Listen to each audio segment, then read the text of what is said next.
Hi, welcome to the Quipster Film Review Podcast. My name is Vince Leo. I am the film critic for the website Quipster.net, QWIPSTER.net. You can also find more of my podcasting work on the In Session Film Podcast. Go to InSessionFilm.com for all the details. The Girl with All the Gifts is the film I'm going to be reviewing today. It's a horror thriller.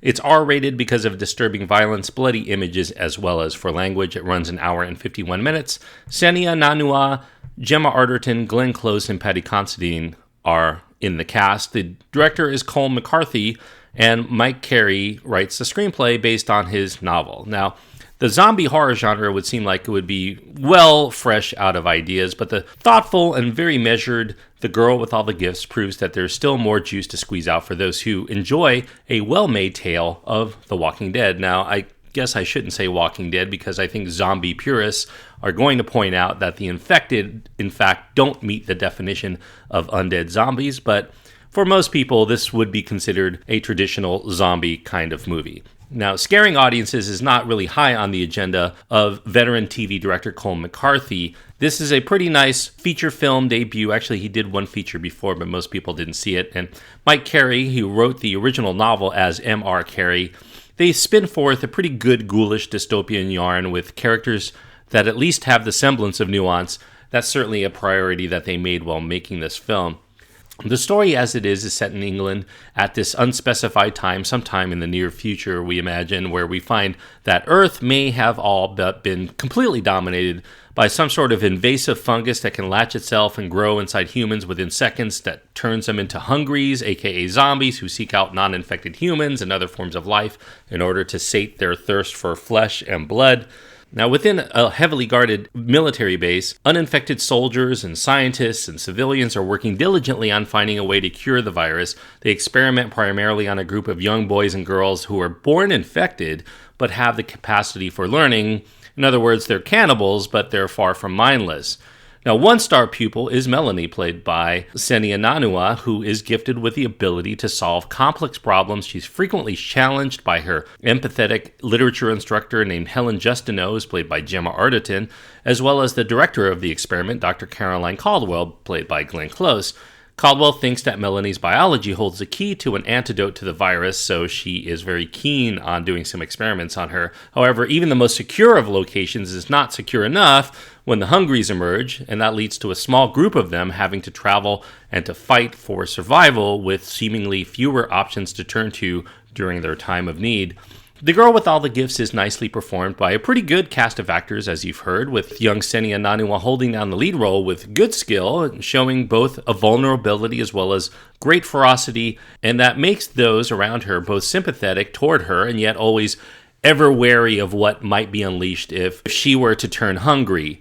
So Glenn Close and Gemma Arterton, who, by the way, is cast here in place of a middle-aged black woman character that was in the book that probably will miff a few fans expecting to see that character.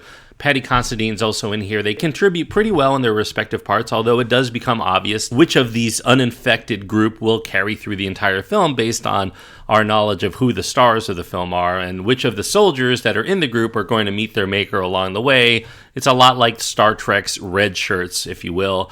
Now, while the budget may be modest and the scope of the film doesn't suffer as a result, primarily because it calls its shots quite well in terms of where and when it's decided to put its money and its interest in showing us more from a cinematic perspective.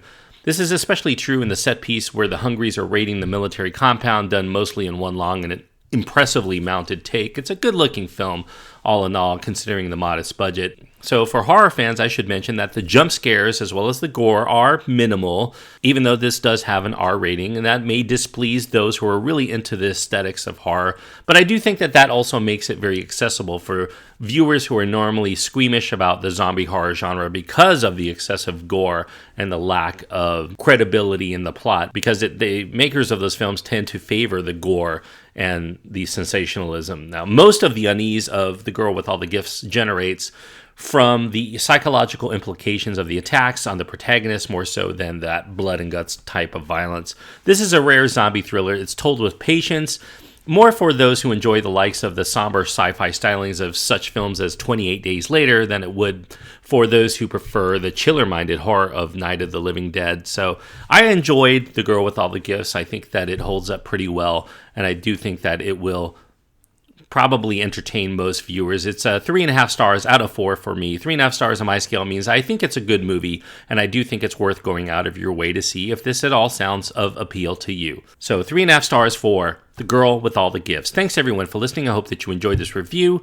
Please go to my website. You can find my contact information if you want to write to me and let me know what you think of the film or have any requests as far as what you want me to review. I've been very, very busy lately, so there are some requests that people have made. I haven't gotten to them yet, but I promise I will get to them sometime throughout the course of this year, especially since I've made a pact to not go out of my way to see movies that I know are going to be bad, unless I happen to have my own curiosity about them. So don't forget, you can find more of my reviews on the extra film portion of the In-Session Film podcast. Please go to InSessionFilm.com for more of those details and Quipster.net for my written reviews. I've done nearly 4,000 written reviews over the last 20 years, and you can read them all. QWIPSTER.net.